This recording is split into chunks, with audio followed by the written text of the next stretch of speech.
എല്ലാവർക്കും പുതിയ വീഡിയോയിലേക്ക് സ്വാഗതം. ഇന്ന് നമ്മൾ എങ്ങനെയാണ് ഈ ഡിസ്ട്രിക്റ്റ് കേരള എന്ന സൈറ്റിൽ അക്കൗണ്ട് ക്രിയേറ്റ് ചെയ്യുന്നതെന്നതിനെക്കുറിച്ചാണ് വിവരിക്കുന്നത്. ഈ ഡിസ്ട്രിക്റ്റിലൂടെ നമുക്ക് വിവിധ വകുപ്പുകളിൽ നിന്നുള്ള സേവനങ്ങൾ ലഭ്യമാണ്. ജാതി സർട്ടിഫിക്കറ്റ്, വരുമാന certificate, location, family membership, relationship, community, life certificate എന്നിങ്ങനെ നിരവധി സർട്ടിഫിക്കറ്റുകൾ ഈ ഡിസ്ട്രിക്റ്റ് പോർട്ടലിലൂടെ നമുക്ക് തന്നെ എളുപ്പം അപ്ലൈ ചെയ്തെടുക്കാവുന്നതാണ്. ഈ പോർട്ടലിലൂടെയുള്ള സേവനങ്ങൾക്ക് നമുക്ക് ലോഗിൻ ചെയ്യേണ്ടതുണ്ട്.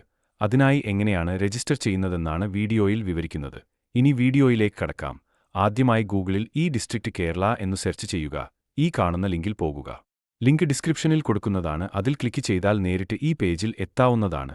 ഇവിടെ ഈ കാണുന്ന ക്രിയേറ്റ് അക്കൗണ്ട് ക്ലിക്ക് ചെയ്യുക. ആദ്യം പേര് കൊടുക്കുക, ജനന തീയതി കൊടുക്കുക, ജെൻഡർ കൊടുക്കുക, ഇവിടെ വീട്ടു നമ്പരോ പേരോ കൊടുക്കുക, സ്ഥലം കൊടുക്കുക, ലോകാലിറ്റി കൊടുക്കുക, ഇവിടെ ജില്ല സെലക്ട് ചെയ്ത് കൊടുക്കുക, മൊബൈൽ നമ്പർ കൊടുക്കുക, ആധാർ നമ്പർ കൊടുക്കുക, ഇവിടെ നിലവിലുള്ള ഇമെയിൽ കൃത്യമായി കൊടുക്കുക. കാരണം ഈ കൊടുക്കുന്ന ഇമെയിലാണ് നമുക്ക് പിന്നീട് ലോഗിൻ ചെയ്യാനുള്ള യൂസർ നെയിം. പാസ്വേഡ് സെറ്റ് ചെയ്യുക. പാസ്വേഡ് റിപ്പീറ്റ് ചെയ്യുക. ഇവിടെ പാസ്വേഡ് റിക്കവറി ക്വസ്റ്റ്യൻ സെലക്ട് ചെയ്ത് അതിനുള്ള ഉത്തരം കൊടുക്കുക. ഇവിടെ കാണുന്ന നമ്പർ ടൈപ്പ് ചെയ്ത് കൊടുക്കുക. താഴെ ഈ ബോക്സിൽ ടിക്ക് കൊടുത്ത് ഇവിടെ ക്ലിക്ക് ചെയ്യുക. ഇവിടെ ആധാർ വേരിഫൈഡ് എന്ന് വരുന്നതാണ്. ഇവിടെ ഓക്കെ കൊടുക്കുക. ഇവിടെ മൊബൈലിലേക്കും ഇമെയിലിലേക്കും OTP അയച്ചതായി കാണാം.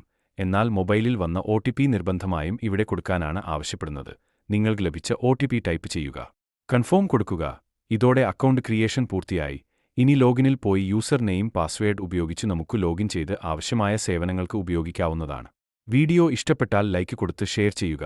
ഇതുവരെ സബ്സ്ക്രൈബ് ചെയ്യാത്തവർ ഇതുപോലുള്ള വീഡിയോകൾക്കായി സബ്സ്ക്രൈബ് ചെയ്ത് സഹകരിക്കുക.